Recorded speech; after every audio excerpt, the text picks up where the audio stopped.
करणी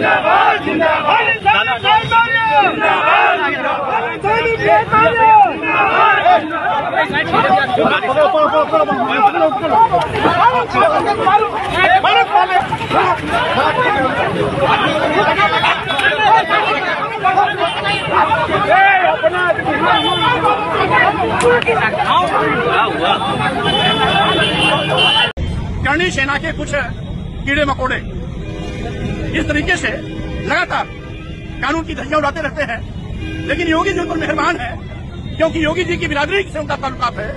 इसलिए ऐसे गुंडे माफिया अपराधियों के खिलाफ योगी सरकार भी मौन है, उनको मौन स्वीकृति मिली है, सहमति मिल चुकी है और ठाकुर होने का एक लाइसेंस मिला हुआ है कि जैसा चाहो वैसा कानून तोड़ो।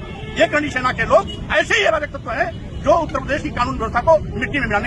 नमस्कार, मैं हूं जय शुक्ला और आज मुद्दा है स्वामी प्रसाद मौर्य पर जिस तरह से हमला हुआ है, इस मुद्दे को लेकर के आए हैं। क्या कुछ उसके पीछे का जो सच है उसको दिखाने की कोशिश करेंगे। हालांकि इस पूरे हमले के पीछे आपको बता दें कि करणी सेना ने जिम्मेदारी ली है और करणी सेना का साफ तौर पर यह कहना है कि जो भी इस तरह से सनातन के विरुद्ध आवाज उठाएगा या उसके खिलाफ षड्यंत्र रचेगा या इस तरह की कृत्य करेगा, उसको लगातार वो निशाना बनाएंगे।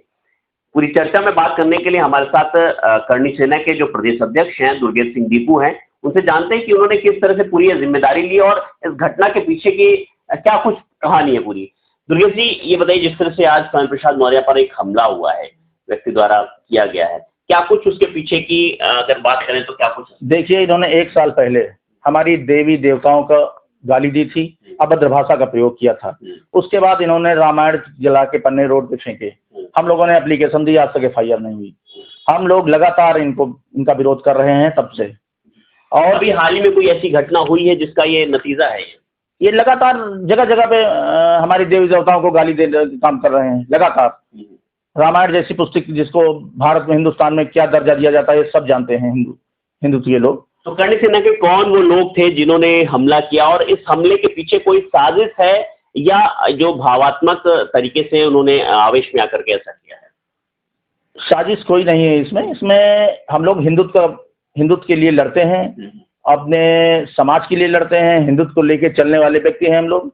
और अगर हिंदुत्व के लिए जो भी गलत बोलेगा, सनातन धर्म के लिए जो भी गलत बोलेगा, उसका अंजाम यही होगा। तो कौन लोग इसमें थे, किन लोगों ने हमला किया? अभिषेक सिंह लड़का है और एक त्रिपाठी लड़का है, ऐसे ही करके 3-4 लड़के हैं जिन्होंने इसका अंजाम दिया।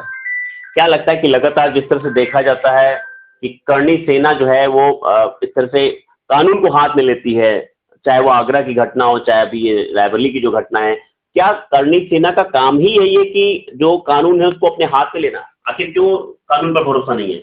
हम लोग कानून से अलग नहीं है, कानून का पालन करने वाले लोग हैं। मगर जब हमारे देवी देवताओं पे जहाँ पे बात आती है, वहां पर हम लोग कुछ भी करने को तैयार हैं।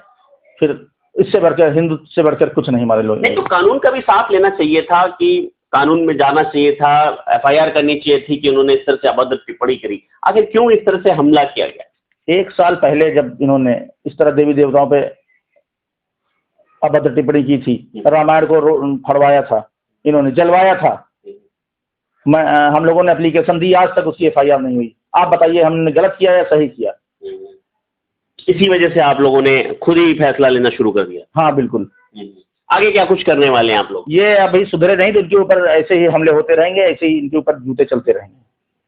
अच्छा, जिस तरह से वो जो युवक जिन्होंने हमला किया था वो जेल गए हैं, अब उनके साथ किस तरह से आप खड़े हैं और क्या कुछ करेंगे? उनके साथ पूरी तरह से खड़े हुए हैं और पूरी जिम्मेदारी ले रहे हैं। उनको छुड़ा के लाएंगे, बाहर लाएंगे, उनको सर सम्मान करेंगे हम लोग। पुलिस अगर नहीं छोड़ती है क्योंकि उन्होंने सरेआम कैमरे के सामने इस तरह से हमला किया है, तब आप लोग का क्या कुछ स्टेप रहेगा? नहीं, कोर्ट है, कोर्ट से छुड़ाएंगे और छुड़ा के लाएंगे उसको सर सम्मान सहित। एक बार आप फिर से खुले मन से, खुले दिल से क्या ये स्वीकार करते हैं कि इस हमले के पीछे करणी सेना थी? हाँ, बिल्कुल करणी सेना है और थी, और आगे अगर हिंदुत्व पे आँच आई तो हमेशा देश के लिए लड़ेगी। देश के लिए लड़ेगी, बिल्कुल। ये थे हमारे साथ में करणी सेना के प्रदेश अध्यक्ष दुर्गेश सिंह दीपू, जिन्होंने ये स्वीकार किया है कि आज जिस तरह से रायबरेली में स्वामी प्रसाद मौर्य के ऊपर कुछ युवकों द्वारा हमला किया गया था, वो करणी सेना उसकी पूरी जिम्मेदारी लेती है। वो करणी सेना के ही कार्यकर्ता हैं जिनके द्वारा हमला किया गया और हमले के पीछे का कारण बताया गया कि लगातार देखा जा रहा है कि बीते दिनों से लगातार जिस तरह से स्वामी प्रसाद मौर्य जो हिंदू देवी देवता हो, चाहे रामायण फाड़ने की घटना हो, तो इस तरह से लगातार जो इनके कृत्य रहे हैं उसको देखते हुए सनातन को बचाने के लिए या सनातन पर जिस तरह से उन्होंने कृत्य किया है, ऐसे में उसको देखते हुए ये हमला पूरा कराया गया है और खुले मन से दुर्गेश सिंह दीपू ने यानी करणी सेना के प्रदेश अध्यक्ष ने इसकी जिम्मेदारी भी ली है और कहा है कि आगे भी उनकी सनातन के साथ जो अगर कोई इस तरह से कृत्य करेगा तो उसके खिलाफ उनकी लड़ाई जारी रहेगी। बहुत बहुत धन्यवाद।